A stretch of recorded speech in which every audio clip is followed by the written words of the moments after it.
Olá!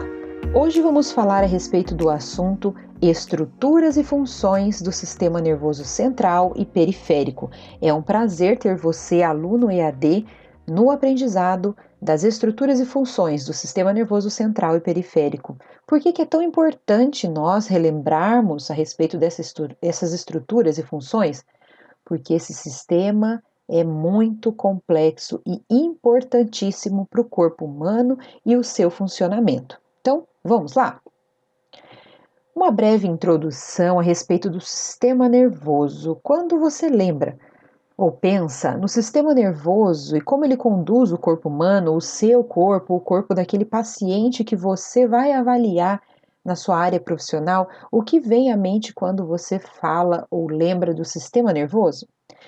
O sistema nervoso é responsável por controlar uma série de funções orgânicas. Ele é o responsável por controlar todo o corpo humano, a nossa movimentação, o pensamento, a nossa fala, os órgãos do sentido e muitas outras funções complexas, conforme relembrou bem esse autor em 2020, Nascimento e Almeida. Mas o sistema nervoso pode ser dividido de que forma, para que fique mais fácil de nós aprendermos e relembrarmos a respeito dele? No sistema nervoso central e no sistema nervoso periférico. E é a respeito desses dois sistemas que compõem o sistema nervoso como um todo que nós vamos falar agora. Aqui à esquerda você pode ver uma imagem, uma pequena imagem, num corte sagital, que mostra as estruturas do corpo humano. Podemos ver aqui as nossas vértebras, a medula protegida pelas vértebras, alguns dos nossos órgãos, tanto da região de esfíncter, quanto também da região gastrointestinal, órgãos relacionados à parte cardíaca, estruturas e funções e tecidos, também na região mais superior do nosso corpo, órgãos relacionados à parte de respiração, e aqui em cima o nosso principal órgão do sistema nervoso, que nós já vamos ver na sequência, esse conjunto de estruturas que compõem o sistema nervoso central e também o periférico. O sistema nervoso central, falando primeiramente dele, ele pode ser dividido de duas formas que fique ainda mais fácil de nós entendermos quando o indivíduo é afetado em seu sistema nervoso central, o sistema nervoso principal, responsável pelos comandos. É ele que tem o centro dos nossos comandos. Aonde está então? Definido como encéfalo e também medula espinhal. O encéfalo com seu conjunto de estruturas e a medula espinhal também com seu conjunto de estruturas. Para ficar então mais fácil, sistema nervoso central, quando se fala a respeito dele, podemos lembrar do encéfalo e da medula também, que compõe o sistema nervoso central. Nessa figura, conseguimos relembrar novamente estruturas do sistema nervoso central que ficam na caixa craniana, a estrutura da medula, que também faz parte do sistema nervoso central e que fica aqui na estrutura vertebral do nosso corpo, longitudinal, por assim dizer, responsável pelo envio de informações para todo o resto do corpo humano, até as suas extremidades, como mãos e pés. Veja que interessante que, em comparação com todo o resto do corpo, o sistema nervoso central é pequeno em área quando comparado ao resto do corpo humano, mas ele é o principal responsável por fazer com que todo o corpo humano funcione corretamente. Vamos ver agora com mais detalhes a respeito do sistema nervoso central, especificamente do encéfalo. Voltando aqui na figura, o encéfalo está presente aqui, em toda a caixa craniana. Tudo que está dentro da caixa craniana pode ser denominado encéfalo, no caso das estruturas que nós vamos relembrar agora, com exceção daquelas que são estruturas vasculares, estruturas responsáveis pela irrigação, mas estruturas específicas responsáveis pelos estímulos nervosos, o encéfalo está presente aqui, na caixa craniana. Então, como nós podemos definir encéfalo? O encéfalo é formado por 3 principais estruturas: cérebro, que tem hemisfério direito, esquerdo e diencéfalo, a parte interna, o tronco encefálico, aqui no final do encéfalo, vamos dizer por assim, né, vamos assim poder explicar de uma forma mais fácil, que ele liga o encéfalo à medula.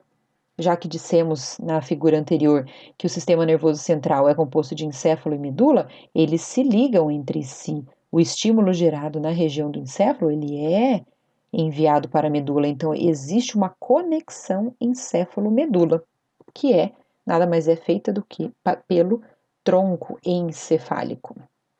E o cerebelo, esse órgão mais posterior, o cérebro, um de seus hemisférios, o tronco e o cerebelo logo abaixo e de forma mais posterior, quando que o corpo humano estaria essa parte aqui frontal, então o ser humano aqui nessa figura estaria olhando para frente, aqui do lado esquerdo. Então o encéfalo, o final dele, o lobo occipital e o cerebelo estariam na caixa craniana, na parte posterior, como que nas costas da caixa craniana. Ainda dentro aqui do encéfalo, dentro da cavidade craniana, como nós dissemos, que o protege, ele recebe o suprimento sanguíneo. Então, várias artérias que vêm das vértebras, elas irrigam o cérebro. As carótidas internas que passam aqui pela região de pescoço irrigam toda essa porção do encéfalo e todas as suas estruturas. Para que ele funcione corretamente, não basta ter apenas a substância cinzenta, a substância branca que é composta pelos neurônios, que faz com que exista o sistema nervoso central. Para que ele funcione corretamente, ele precisa receber irrigação sanguínea. Todo órgão, para que funcione, precisa receber sangue oxigenado, retirar sangue venoso. E aí, então, a ação do coração, a ação do envio de sangue, todo o corpo humano precisa receber sangue e não é diferente com o encéfalo. E isso vai nos ajudar a pensar e entender o que é uma doença no sistema nervoso central relacionada com irrigação. Por que que o nosso cérebro, por exemplo, é prejudicado quando falta irrigação em alguns desses vasos? Não necessariamente porque houve uma agressão no tecido cerebral, mas sim porque ela foi agredida pela falta de suprimento sanguíneo. Isso é muito importante nós lembrarmos, muito importante nós sabermos. Aqui tem uma bússola, por assim dizer. O dorso, a parte superior, a anterior do encéfalo, posterior, e a parte de baixo que liga com a medula. Então vamos falar do cérebro. Podemos dizer que o cérebro é a maior estrutura em área do sistema nervoso central, por assim dizer, que fica dentro da caixa craniana.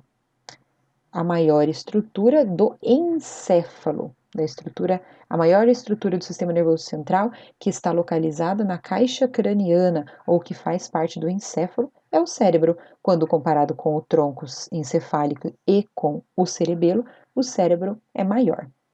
Então, o cérebro é composto por hemisfério direito, hemisfério esquerdo e também o diencéfalo, como nós citamos na outra imagem e na outra fala, que é a região interna do cérebro.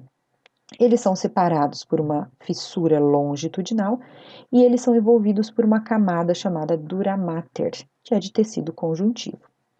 Os hemisférios eles se conectam entre si pelo corpo caloso, que faz parte do diencéfalo. Então, eles precisam estar conectados um com o outro, e é o corpo caloso que faz isso. O cérebro ele tem lobos, então ele tem a parte frontal, parietal, que seria lateral, aqui a parte occipital, que seria a parte posterior, então tem lobos diferentes, com ações diferentes geradas para o corpo humano. E ele também tem sulcos, que são essas partes aqui mais profundas, e eles têm giros também, os giros que fazem como que, por assim dizer, como a palavra mostra mesmo, um giro, para que toda a substância cinzenta e branca ela fique ela caiba dentro da caixa craniana e tenha todos os neurônios possíveis e imagináveis para que o nosso corpo funcione. É no cérebro que a gente tem as estruturas principais para o nosso aprendizado, como estamos fazendo hoje nessa aula, estamos usando as substâncias neuronais dentro do nosso cérebro para aprender sobre ele, sobre o cérebro e sobre o sistema nervoso. E também a memória, onde nós retemos informações. E o tronco encefálico? Só apenas para relembrar a posição do tronco, ele está aqui, na região inferior do encéfalo. É ele que liga o encéfalo todo, ali o cérebro, cerebelo, com a medula. Então, ele está posicionado nessa região.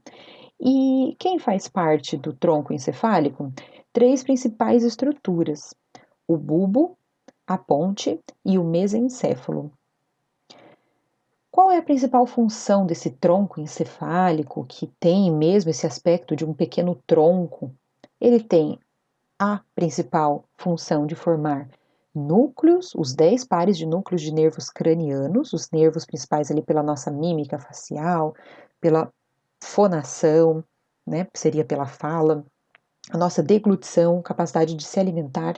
Então, os nervos cranianos, a audição, eles têm muitas funções e são funções finas, extremamente importantes e complexas.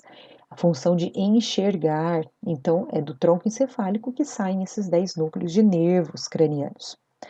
Também no tronco encefálico temos as principais estruturas necessárias para atividades viscerais, glandulares, comportamentais, algumas atividades musculares de cabeça e pescoço. E ele faz o quê? Ele se liga ao cerebelo, voltando na imagem anterior, ó como eles estão próximos. Ele está totalmente aqui ligado pelo cerebelo e nós vamos ver com o quê? O que faz com que o tronco encefálico se ligue ao cerebelo. E para que serve e no que age o nosso cerebelo também. Mas sabia que o tronco encefálico, muito embora ele seja pequeno quando comparado a outras estruturas do encéfalo, ele tem funções vitais e que nós não podemos esquecer? Dentro do bulbo, por exemplo, que nós vimos que é uma das estruturas do tronco encefálico, está presente o centro respiratório. É ali que está presente o centro da respiração, ou seja, o estímulo involuntário e também voluntário do ser humano poder ventilar, respirar.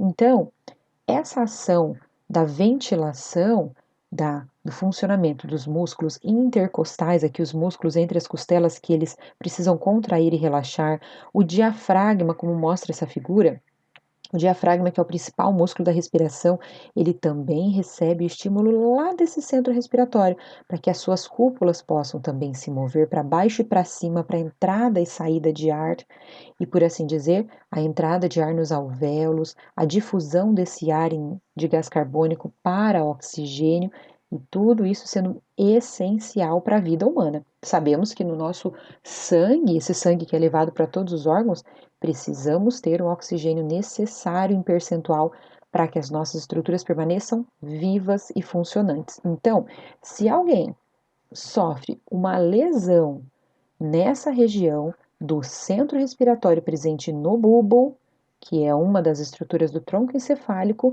essa pessoa pode ter vir a óbito, ser algo fatal, caso ela sofra, por exemplo, uma ressecção, um corte, um ferimento por arma de fogo, um tiro, ou, por assim dizer, a fratura de uma vértebra de forma a esmagar o centro respiratório, a pessoa ela para de respirar imediatamente.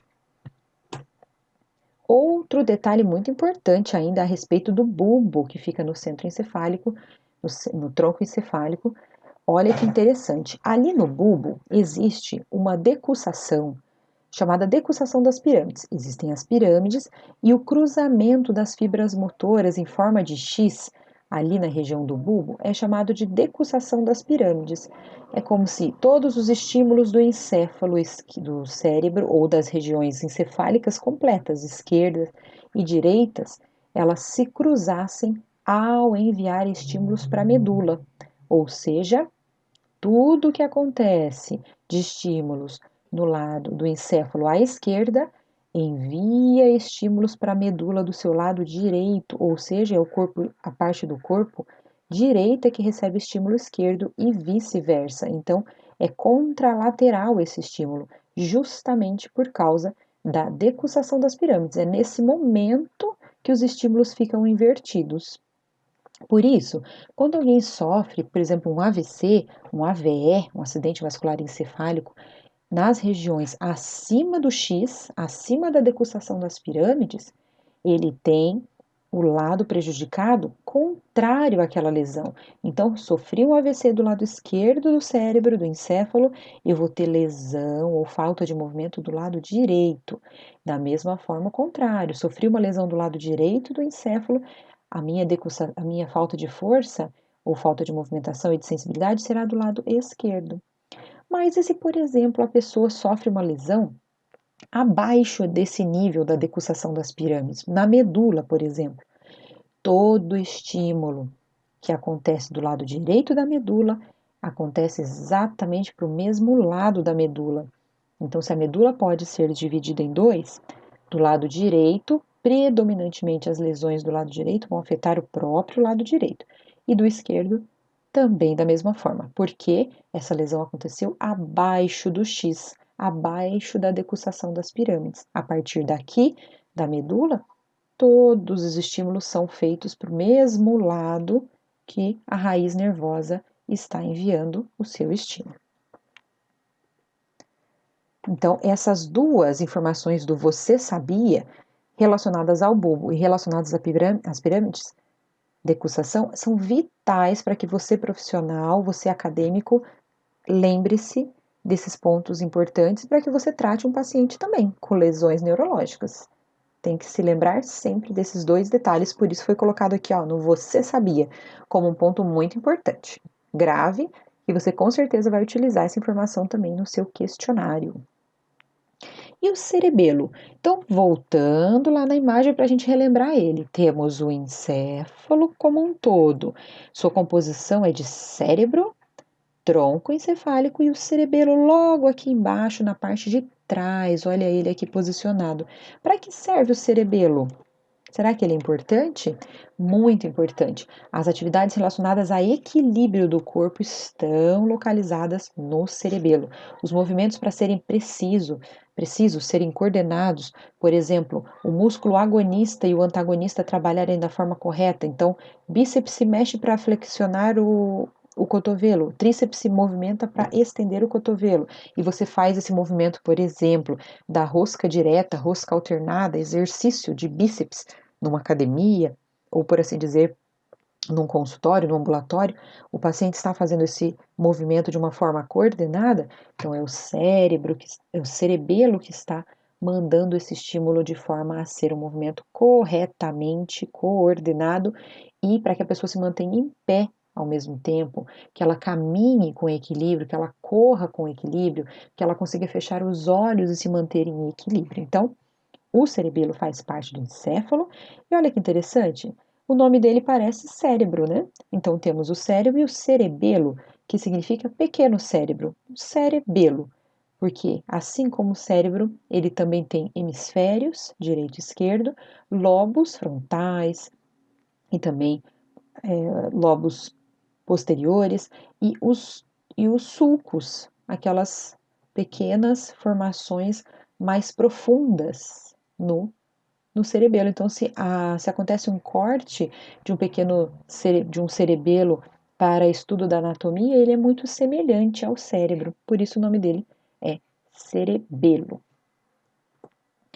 Vamos para a medula espinhal, que também faz parte do sistema nervoso central, ou seja, dela, como vem mostrando essa imagem aqui, também saem estímulos vitais para o corpo humano. Se acontece uma ressecção, um corte, um ferimento por arma de fogo, um tiro, um ferimento por arma branca, uma facada, uma fratura de vértebra que acontece num acidente de carro, num acidente vindo de altura, por exemplo, fraturou, quebrou a vértebra e ela secciona a medula, todo o resto do corpo da parte de baixo do nível abaixo dessa lesão para de se mover e, em muitos casos, de funcionar também.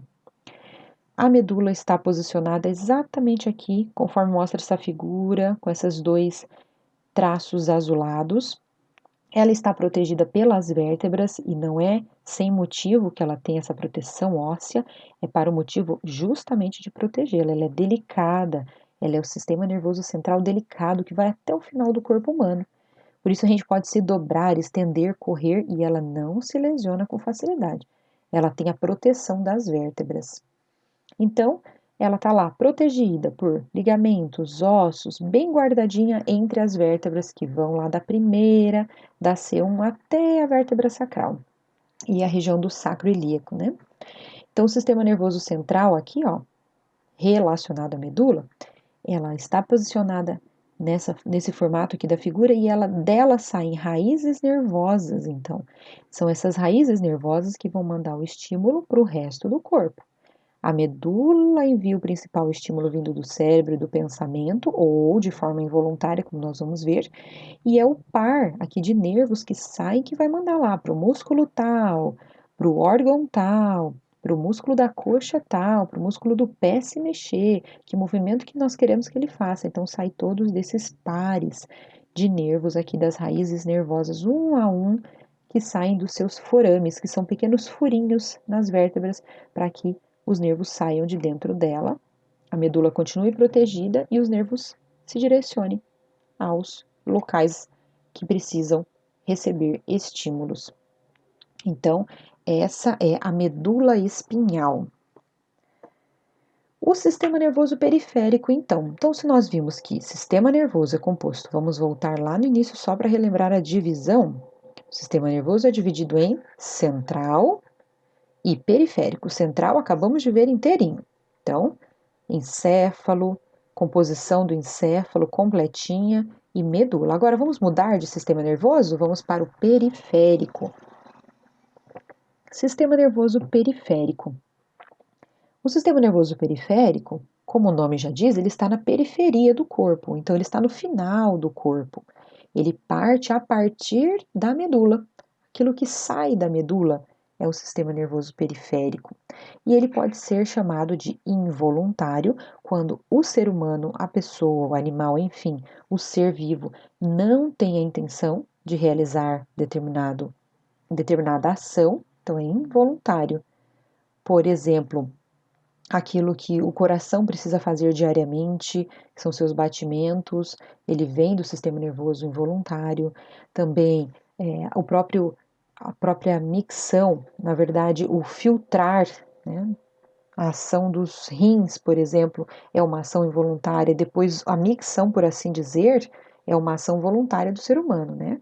Ao desejar urinar, né? O ato miccional é voluntário, mas a formação do líquido, da urina, por exemplo, acontece de forma involuntária, por meio de órgãos que fazem parte do sistema nervoso periférico, recebem estímulos do sistema nervoso periférico para a sua ação, principalmente vísceras, então. E pode ser dividido em simpático ou parasimpático, que é o contrário aqui do sistema simpático e também precisa agir para a cessação de alguns estímulos do sistema simpático, que são detalhes que podem ser especificados numa aula à parte a respeito deles. O sistema nervoso periférico voluntário, então, como nós vimos, ele está na periferia, ele sai da medula e começa a agir, que são eles: os nervos, as raízes nervosas que estão saindo ali dos forames das vértebras, gânglios também e órgãos efetores. O órgão efetor, como o nome já diz, é quem efetua a ação. Então, dando um exemplo de sistema nervoso aqui, involuntário, reflexo. Reflexo do joelho, quando um profissional de saúde ele faz com que o reflexo patelar entre em ação com um martelinho, dá aquele toque no nervo, no tendão patelar e o joelho, por assim dizer, realiza um movimento involuntário de extensão rápida. Então, a gente acionou o sistema nervoso involuntário que fez com que a medula agisse e realizasse extensão de joelho. Agora, se o ser humano, a pessoa, ela deseja realizar a extensão de joelho, ela também vai movimentar o tendão patelar, ela também vai movimentar aquele músculo, né, o quadríceps que tem a inserção no tendão patelar para realizar a extensão de joelho. por desejo do paciente, por desejo da pessoa em realizar esse estímulo. Ambos estão presentes no sistema nervoso periférico. Um porque a pessoa deseja realizar e outro não. Mas voltando no órgão efetor, então, ele é aquilo que efetua a ação.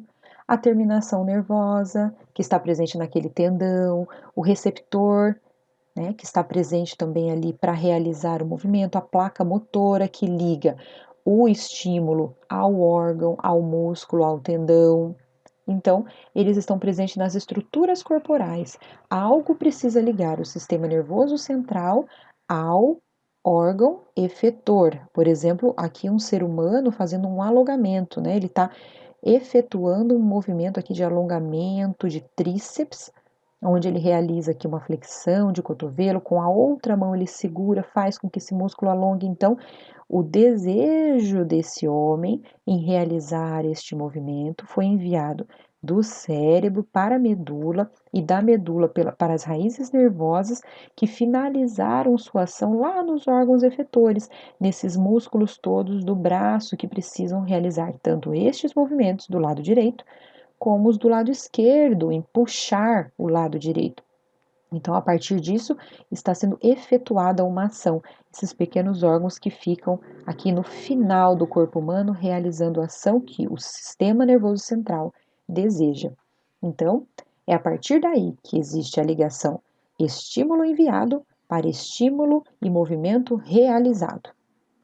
Esses dois sistemas, sistema nervoso central e periférico, precisam estar em ação para que um determinado movimento aconteça da forma ideal. Se um desses sistemas está falho, ela não acontece. Seja o sistema nervoso central ou o sistema nervoso periférico, se houver uma falha em toda essa movimentação que a gente faz às vezes no dia a dia sem nem lembrar de como ela é complexa, aí então ela não ocorre. Vamos falar de estruturas microscópicas agora, já que nós vimos todas as estruturas aqui macro, né?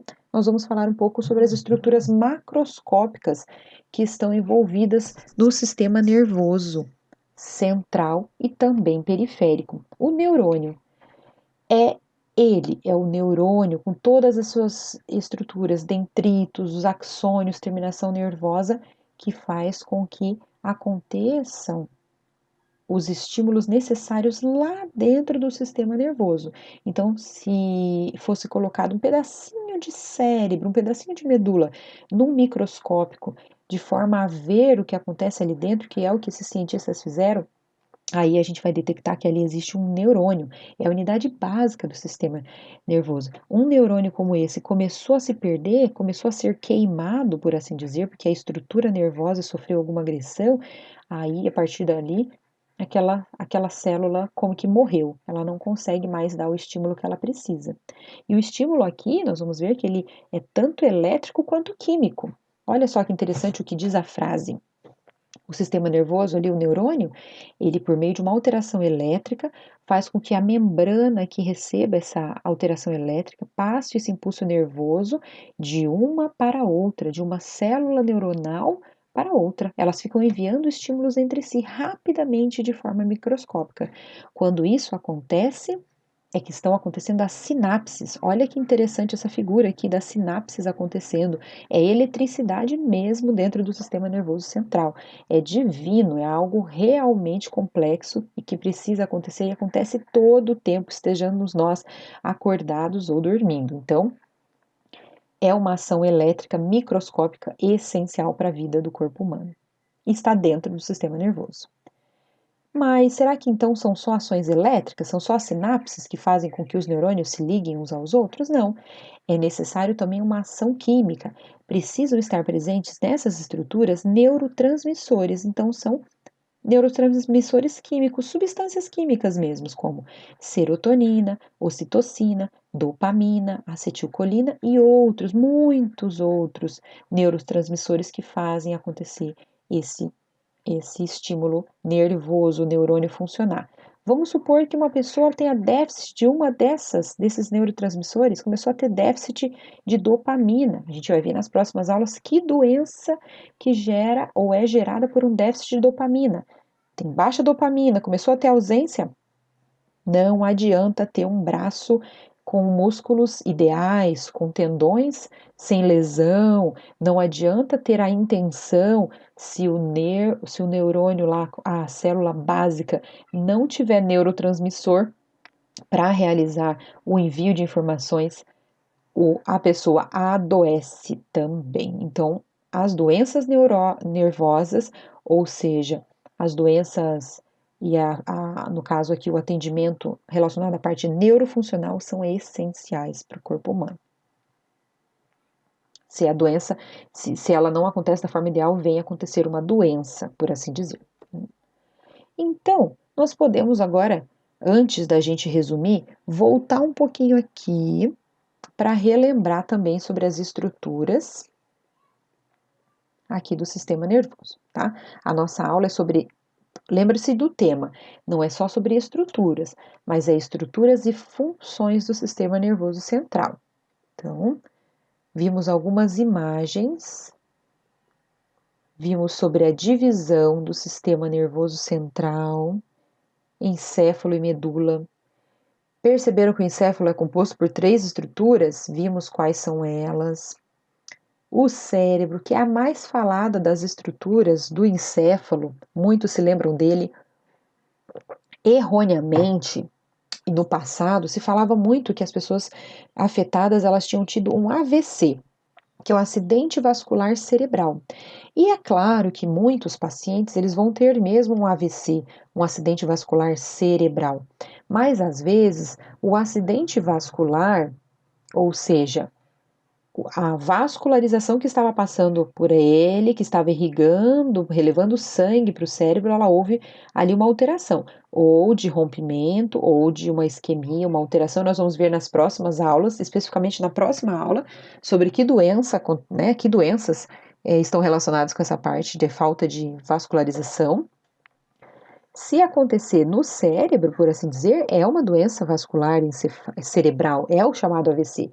Mas ela pode acontecer nas outras estruturas do encéfalo, não pode? Não pode acontecer um acidente vascular no tronco? Não pode acontecer um acidente vascular no cerebelo?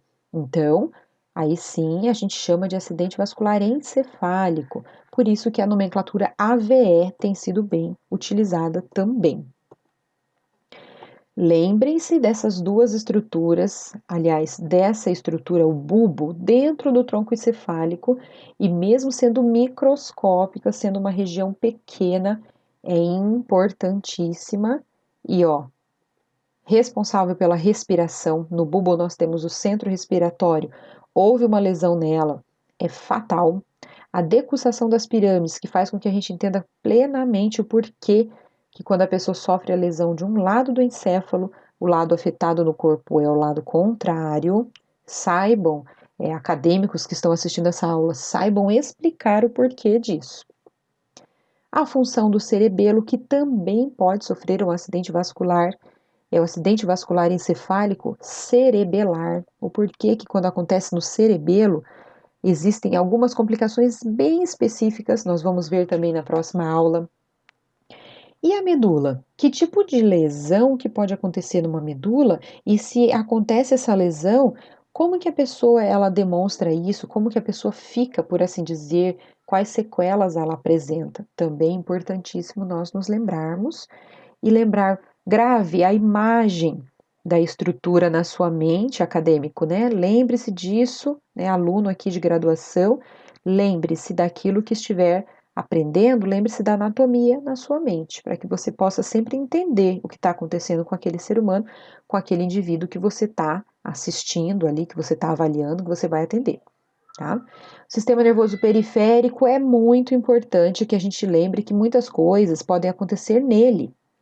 Se houver um déficit no sistema nervoso periférico também, o corpo humano ele também não conseguirá realizar de forma ideal o movimento de como ele deveria realmente ser executado. Então, lembre-se que o sistema nervoso periférico ele também é importantíssimo. Ele é necessário, ele é primordial também, assim como o sistema nervoso central. Agora, vamos parar um pouco nessa parte do neurônio. Quando uma pessoa perde um neurônio, pode ela ter novos neurônios para recuperação do seu estado anterior? Muitos pesquisadores colocam que não é possível uma célula neuronal que foi perdida, foi morta, por assim dizer, ela foi exterminada, ela deixou de existir, ela morreu mesmo, um neurônio deixou de existir, ele foi consumido, ele não existe naquele pequeno pedaço ali de tecido nervoso do cérebro, um pedacinho ali do cérebro que contém tantos e tantos neurônios. Foi perdido por causa de um AVC ali, foi perdido por causa de uma outra questão relacionada ali, por exemplo, a uma demência, não há possibilidade da formação de novos neurônios. Mas outros estudos mostram sobre a neuroplasticidade. O que seria a neuroplasticidade? Que tem tudo a ver com essa aula de neurônios.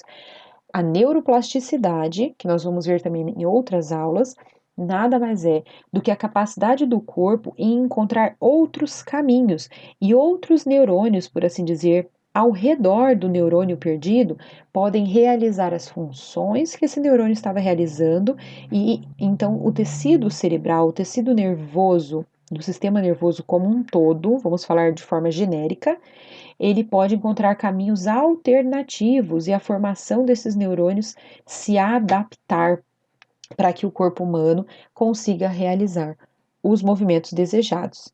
E por assim dizer, se não foi uma perda do neurônio, então não é o impulso nervoso que está faltando, não é a sinapse que está faltando, que na verdade será corrigida ou buscar, né, essa correção, ela terá nós teremos como profissionais uma busca por essa correção num tratamento, né, fisioterapêutico, um tratamento médico que gere neuroplasticidade, e se acontecer a falta da ação química dos neurotransmissores, o que precisa ser feito?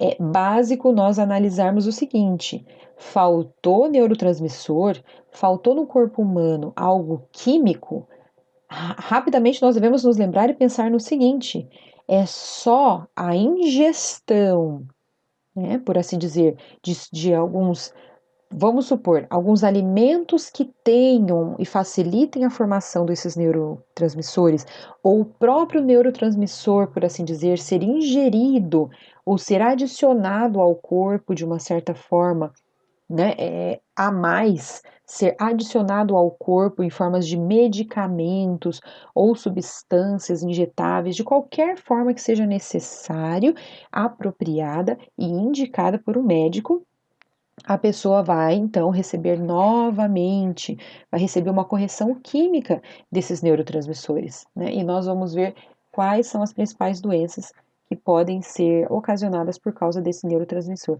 Percebe como o sistema nervoso é complexo? Ele pode estar em perfeito estado na sua anatomia, mas faltou um neurotransmissor, um neurônio deixou de funcionar, de existir por causa de alguma ação ali vascular que seja, toda essa estrutura gigantesca aqui que forma o corpo humano, olha só, todo o corpo, desde o seu sistema nervoso até as suas outras estruturas, elas podem deixar de funcionar.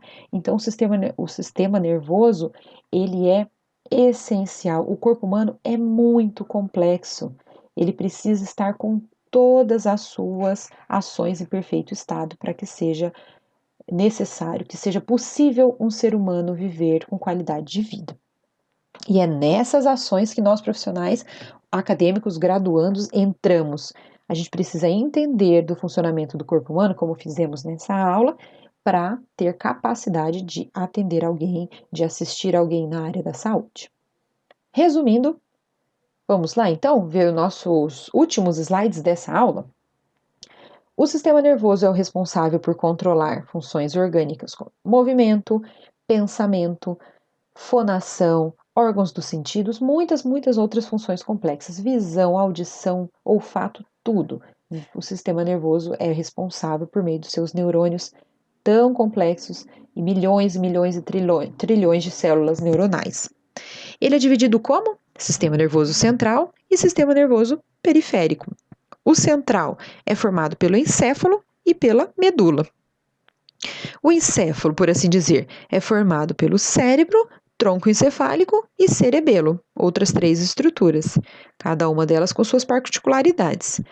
E como última informação que nós vimos nesses últimos slides, o neurônio, a unidade básica do sistema nervoso. Ele é responsável por transmitir todos os estímulos, sejam eles nervosos, por meio das sinapses que um neurônio manda para o outro, por meio dos seus axônios, dendritos, todas aquelas ramificações que o neurônio tem, e os neurotransmissores químicos agindo bem naquele momento, além do estímulo químico.